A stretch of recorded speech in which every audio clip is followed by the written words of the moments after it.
Summer 1909. I must thank you, Lord Grantham, for the recommendation for my son. Mr. Ashby stood still as the bright summer sun warmed their heads. He has spent a year working with the brightest minds in the country. You are most welcome, his lordship replied, as he made his way along the lawn to the parade of trees that ran away from Downton Abbey. It is to my benefit now electric lights are in my house. No more candles, no more gas lights. Clean, convenient. What do you work on next? Well, your lordship, Ernest Ashby began, catching the eye of the man he loved. Electricity is only the beginning. There will be improvements over the years, and devices that use electricity. My professor, Rutherford, believes. Rutherford, the Nobel Prize winner. Indeed so. Milo was aware there was conversation around her. There was always conversation around her. But here was so peaceful, so open. No Mrs. Doyle to pull at her hair or push her into clothes. No one telling her that the dolly was hers when immediately she had to give it up and let the woman's daughter play with it. If Winnie was supposed to have it, then she should have it. Why should her father tell her it was hers when it was not so? It made no sense. The water made sense. Light came to its surface and reflected from it, causing the droplets being pushed around by the waterfall from above to move them around as if they were stars fallen from the sky, which, she supposed, they were. The sun was a star, so Ernest had told her, so these starlets were hers, right in front of her. And there is electromagnetic induction, which should make motor engines smaller, and more efficient. Less fuel, more output, a general increase in productivity. In profit. Barrow, Lord Grantham called, as they got to the end of the Tree Avenue, please let Mrs. Hughes know that Mr. Ashby and his son and daughter will be staying for tea. Please, explore the gardens. I need to speak to my gamekeeper. William will escort you back inside. If only she could reach them. But light could not be touched. Milo watched the sunlight in the water more. Perhaps, if she only you should be pleased, Ernest, Harold Ashby told his son, as they circled the central flower bed, the plants arranged in ranks, concentric circles of shrubs and greenery, as if they were soldiers on parade, waiting for military inspection. You have a commission, you have support of a sponsor. You will be going back to Manchester to finish your degree with your professor. Professor Rutherford, Ernest confirmed. And Chadwick. And Christopher. He would be the two. Ernest could not deny that some of the pull over the Pennines was towards another man that he loved, and who loved him, too. We shall discuss it when I have graduated, father. I will be 21 then and can access the money from mother's estate to set up a business. It looked so pretty. Ern and her father were so far away, and so was all the talking. She looked back to the water, and the reflections filled her world. No one noticed Milo Ashby, Ernest's 5-year-old sister, climb up to the railing of the fountain and lean over, to better look at the sparkles.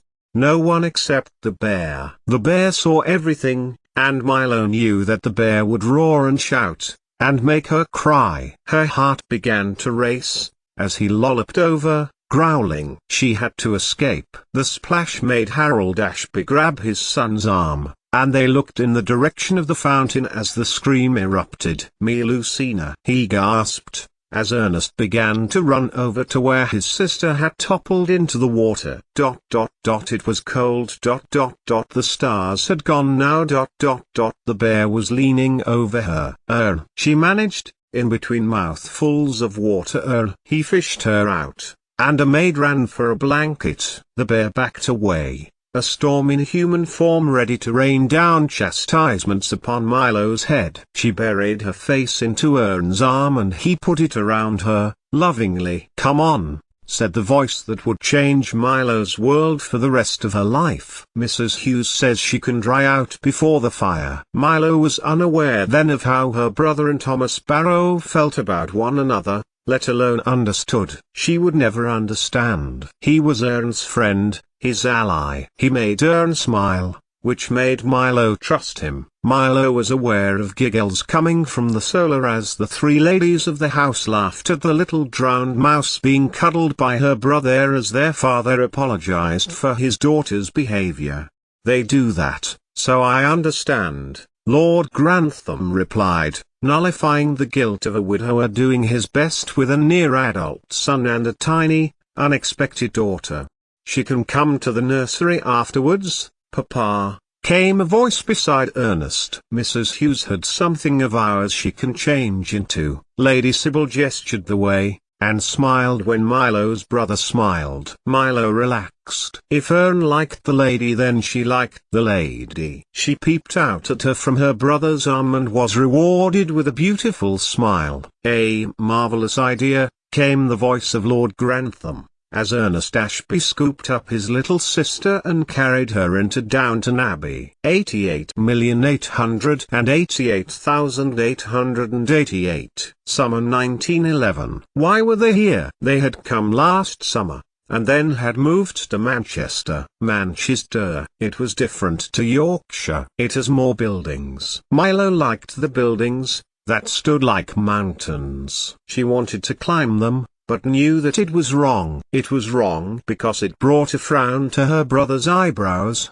of disapproval, of something she must not do. It had brought a sharp sting from her father's hand when she had made towards the gates of a factory, and she had put two hands on railings that separated her from the mountain, and had lifted a leather-clad shoe to one of the iron curls. Milo would have tried to climb it, too, but Ern had frowned and her father hand-slapped her. He did not slap often, but when he did, Milo knew she had done wrong, and would feel sadness for many, many days afterwards. Ern would take it away by cuddles, by letting her sit by him while he worked. They lived together in a very small house, with her dolly next to her as Ern worked. It never occurred to Milo to interrupt him. She would sit, silently, watching the curl of his hand around the stem of a pen, making ink do his bidding, until he had filled up a page and then another, with words, with numbers. Silver, Ern had told her once. Radium, gold. And Milo would repeat them, and take out paper of her own and a precious pencil that she had once been given by Thomas Barrow from the pantry at Downton Abbey, and copied down the words, saying them, almost like a prayer. Then she would read the books her father had brought for her, and copy down these too. Sometimes, he would praise her writing. Often, he would look at the words and put them aside. At least Mrs. Doyle had not had to come, though she resented having to be forced out of the house to play with other children in the 10-foot, the strip of open space where women hung their washing and dogs made a mess and factory smoke coiled into the sky to become one with it.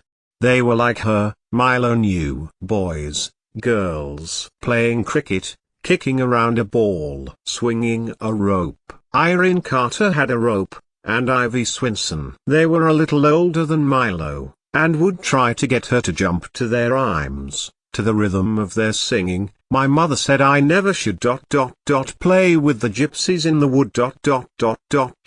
not last night but the night before ...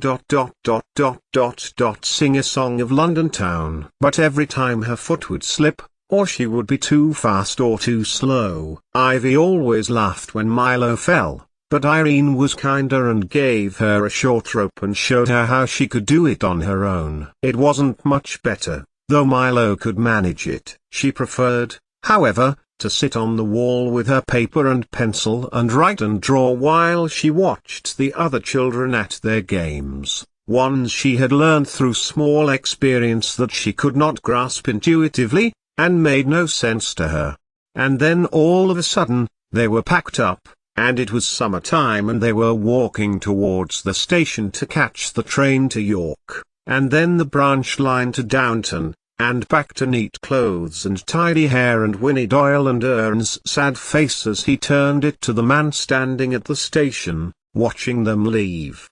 Harold Ashby had instructed Milo and made her repeat back to him and to Ernest what it was that was required of her when they were in Lord Grantham's company. She should hold on to their trouser legs tightly, and not let go until either told her to. "You are returning to Cambridge?" Lord Grantham asked. "With Professor Rutherford," Ernest told him. Milo tried to peep out, but Ernest held her between his leg and their father's. So Milo was the when Lord Grantham praised Ernest Ashby on his degree and wished him every success in his business, before telling him he wanted electric light in all the rooms in the house, even downstairs. "We want to be every bit as good as Skelton House," Lord Grantham told Harold Ashby. "My son will make it better," Milo's father assured him. And Lord Grantham gestured her father into the library and she watched him go, in the same sad way that she always felt when she parted from either her father or from Ern.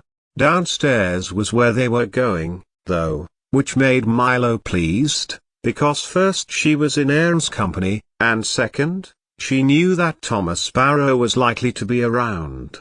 He was a tall man, with a fixed, surly expression which made him always look cross, but Milo liked him because his expression did not change much, and she relied more on what he was doing rather than what his face was saying he was doing. Faces confused Milo, and people confused her, but she knew enough that the face most important to her lit up brighter than the lights he was installing in Downton Abbey every time he saw Thomas Barrow, which made Milo like the man too.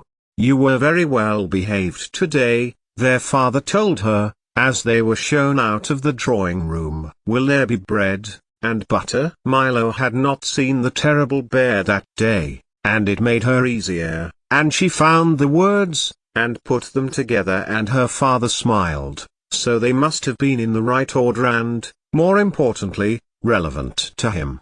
"We can but ask," Ern told her, and ruffled her hair. "You can ask," her brother told Milo. "You are 7 now, Melusina. You must be braver." But it was not bravery. Milo never felt afraid to ask anything of anybody. But it was more that she wondered whether, from the torrent of words in her head, constantly checking herself, constantly checking and calibrating her surroundings, she had chosen the correct ones that would do the thing she was asking.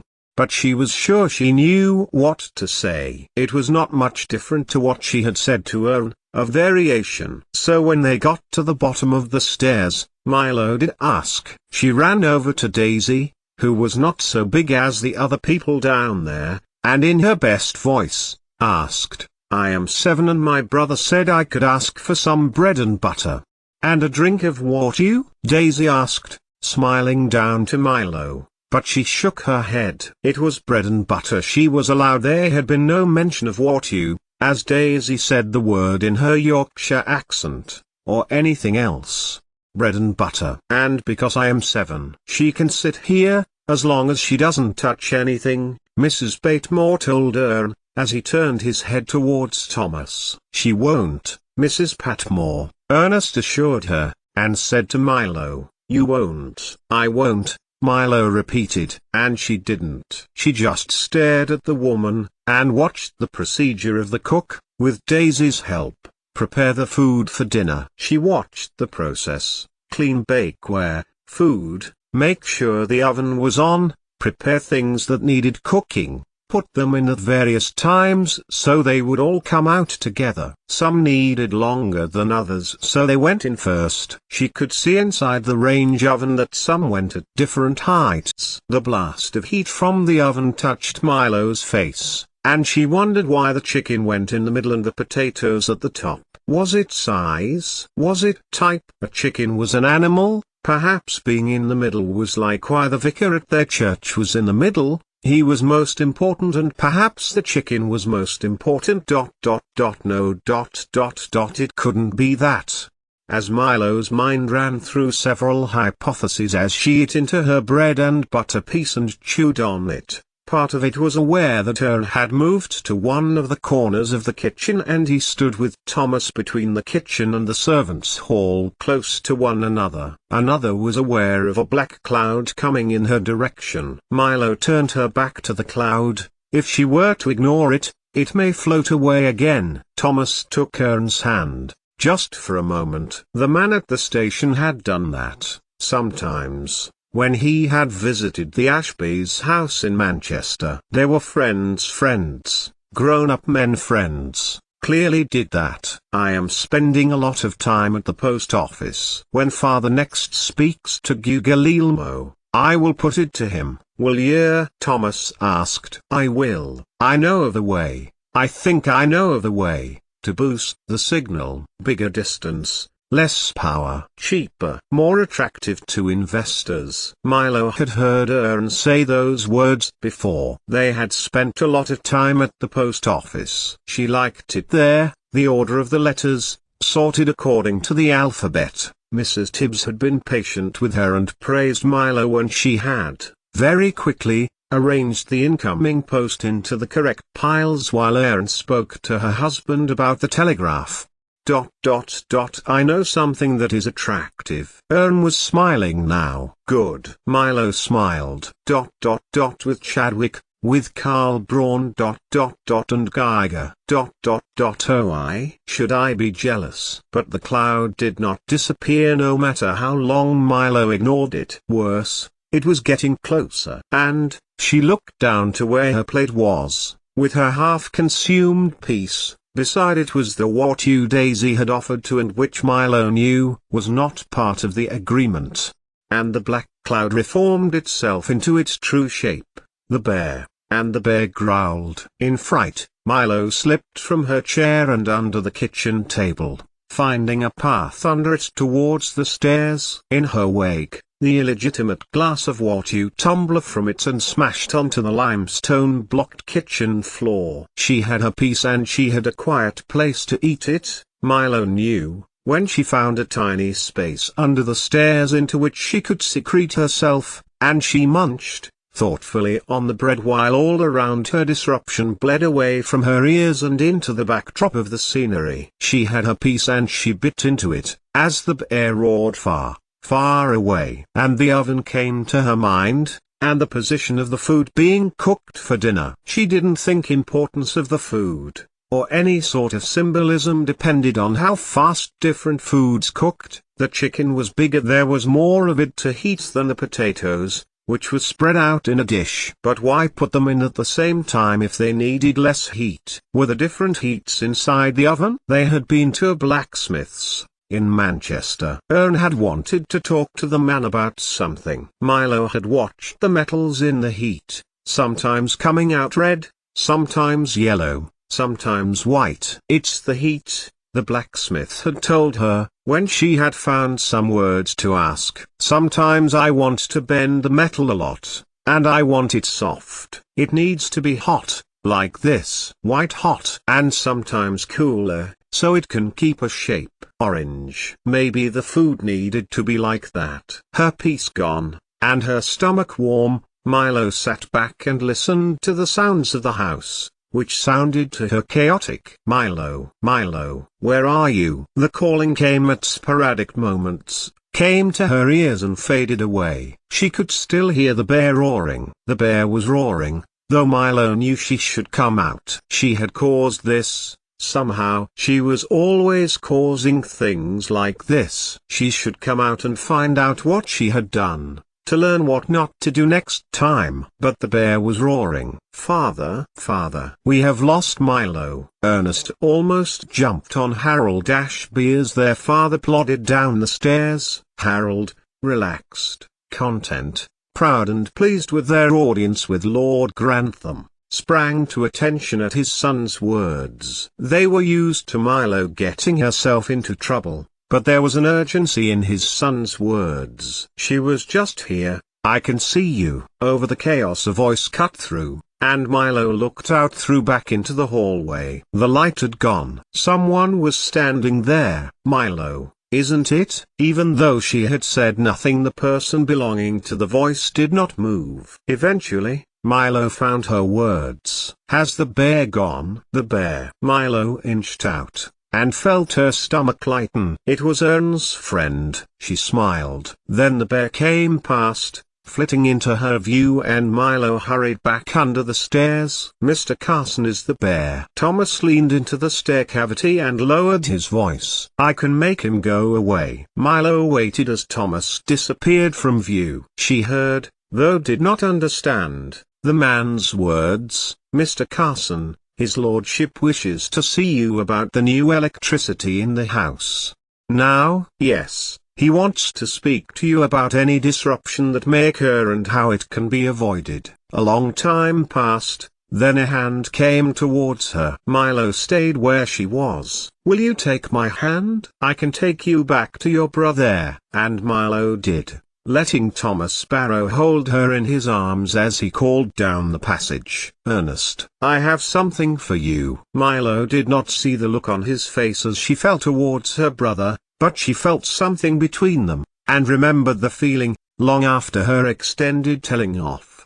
88,888,888. April 1912. So, you're 8? Nod. Another nod. But Mrs. Tibbs did not move away. Milo wished she would. She was getting in the light. Another letter to Downton village. Another one for York. And another. They go together. One for far away, Whitby. That was by the sea. They had been there once. It was when she had first seen sand and the sea. When she had felt the texture of seaweed, and Ern had just about prevented her from putting a crab's leg into her mouth. 8. Would that do it? Would Mrs. Tibbs move? She was helping her, wasn't she? Milo, you are always so helpful. That was what the woman would say to her. It was better than being at home, with Mrs. Doyle and her daughter. Milo had pretty much given Winnie the dolly anyway. What use was it? It looked like a little baby, but didn't move. Milo did not see the point. She glanced towards the window. Ern's ankles and feet were still in view. He was fitting a wireless telegraphy receiver from the roof of the post office. It had to be done in the very early morning,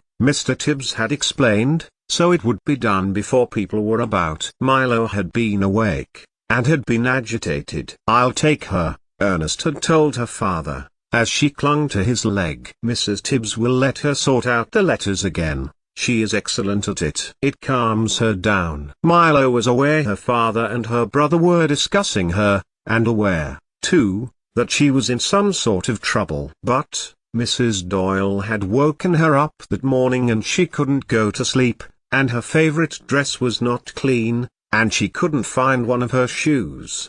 You have done a really good job with those, Mrs. Tibbs cosseted, but broke off as the hammer of the telegraph machine started to drum. Your brother has done so well. He is waiting for his degree conferment. He is going to be going to Cambridge. Mrs. Tibbs broke off and sat down at the telegraph table, looking at the printout as it spooled out of the machine before taking up a pen and dipping it in a little pot of indigo ink. Milo moved from the post office table and inched towards the telegraph, and the hammer, moving up and down, it made a pretty sight. It was rhythmical. The noise seemed to make her feel happier. Mr. Tibbs. Mrs. Tibbs got up from her table and crossed to the door, her skirt brushing the wooden planked floor, freshly scrubbed that morning. Ernest came down the ladder and was through the door first, as the postmaster strode past him and towards the stable yard. You did all of these? Ernest asked of Mrs. Tibbs, giving Milo a beaming smile. Milo nodded. And she has never been to school? Mrs. Tibbs asked, peering past Ernest, then calling, Mr. Tibbs. Father and I taught her. Mother insisted, so we respected her wishes, Ernest continued, looking at the piles of letters neatly arranged into correct districts, then alphabetically. Milo. Ern chided, coming over to the telegraph table. Milo slipped down from the chair, and stood still in front of her brother, waiting for the scolding. You can't do that. But she had. Milo had finished the transcription from the telegraph tape. Come here. Mrs. Tibbs beckoned to her husband, pushing past Ernest, who had paused in his telling off when he read what his sister had written down. The day unfolded, and the seriousness of the situation at Downton Abbey transpired. Her brother finished fitting the radio transmitter and he took Milo up to the house to discuss the tragedy at length with Thomas Barrow. The unsinkable had sunk.